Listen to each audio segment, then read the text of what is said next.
Welcome to a new episode of Resolute Fitness. I'm here in Houston, Texas, just recording a couple of videos.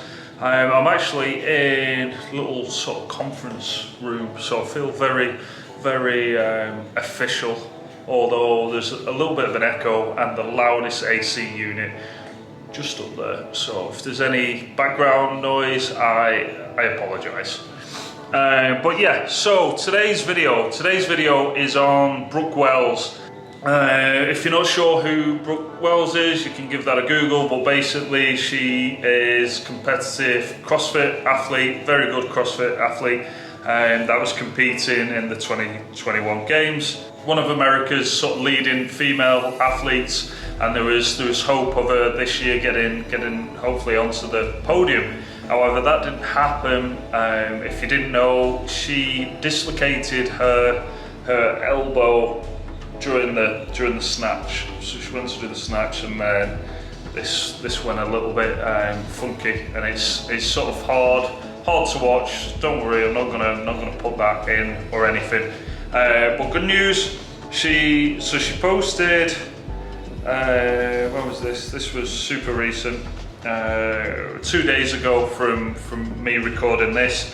She just says, leaving Madison a little different than how I arrived. The emotions are a constant battle, but I'm still smiling and keep you guys updated on the process.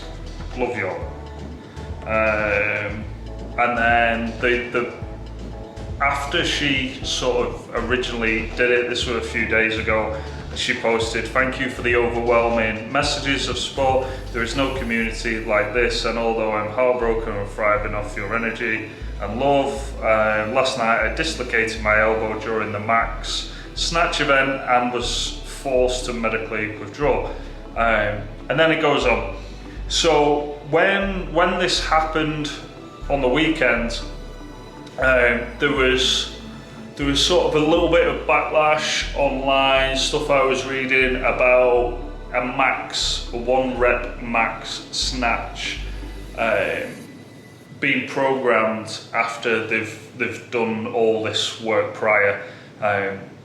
So if you're not familiar, it was one of the sort of the later events, and they've done, it was like 10 events or something already, give or take a couple of events. And it was a little bit later in the day, and obviously all the athletes were sort of a little bit banged up and feeling it, and basically they had to go up in a ladder. So there was the 30 athletes and 20 athletes, and basically one would go do a lift at like say 165, and then the next athlete would have like 20 seconds, next athlete 20 seconds, and so on. And basically it was last woman, last man standing. Now, like some of the criticism that I've read about this was because of the sort of the installments, they had to lift a certain weight to progress. So if you think when you're in your own gym, you will, obviously you're going at your own time most of the time, and you'll go up in your own increments. So some people might need to start a little bit lighter, some people might need to start a little bit heavier, and then the same with the weight jumps. Some people will go up like smaller weights, some go up bigger weights and then go smaller. Like, it's all sort of personal preference, but with this, they had to go in the increments, and they sort of had no choice. Now, the snatch lift, if you're not familiar with it, is a super technical, advanced lift. You need a lot of power, a lot of timing, a lot of mobility, and it's full movement. Everything's working from your toes all the way up to your head. And if something's not right, if your timing's not right, or you've got a prior injury, like that lift at that weight is going to find you out. And you can see that with Brooke. She's got like an elbow sleeve on when she did it. Not sure how bad that injury was before the lift, so I'm not gonna speculate, but that was the criticism going into it. And I've been thinking sort of long and hard on that, whether it was irresponsible to program that in or not. And I suppose you can argue both ways, because a lot of the athletes managed to do it, managed to lift heavy, and that was the test to do the snatch lift whilst being fatigued. But that's also one of the things where CrossFit in general comes into criticism, where people don't think that you should be doing these technical lifts in fatigue.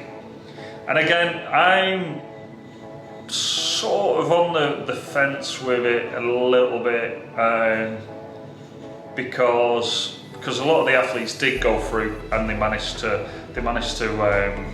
lift crazy amounts of weights and didn't get injured.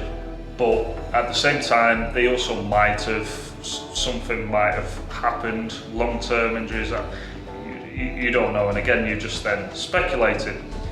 What we do know is Brooke Wells got injured doing it, very, very serious injury. And again, it's horrific to watch. So I think if it was me, I think it should have been programmed earlier on. Definitely at the start of the week, the workouts, I think. And I also think maybe a format where they can do their own weight would have been better, I feel. But again, I don't know. Let me know what your thoughts are on that, comments down below. The good thing is that Brooke Wells, she's good. And overall, the CrossFit Games, I enjoyed it. It was just a shame. It's a shame that happened. Yeah, but hopefully Dave Castro, CrossFit Games, looking to improve, and we'll sort of review that. Oh. Okay, thanks for watching. If you could like, subscribe, much appreciated, and I will be back soon. Bye-bye.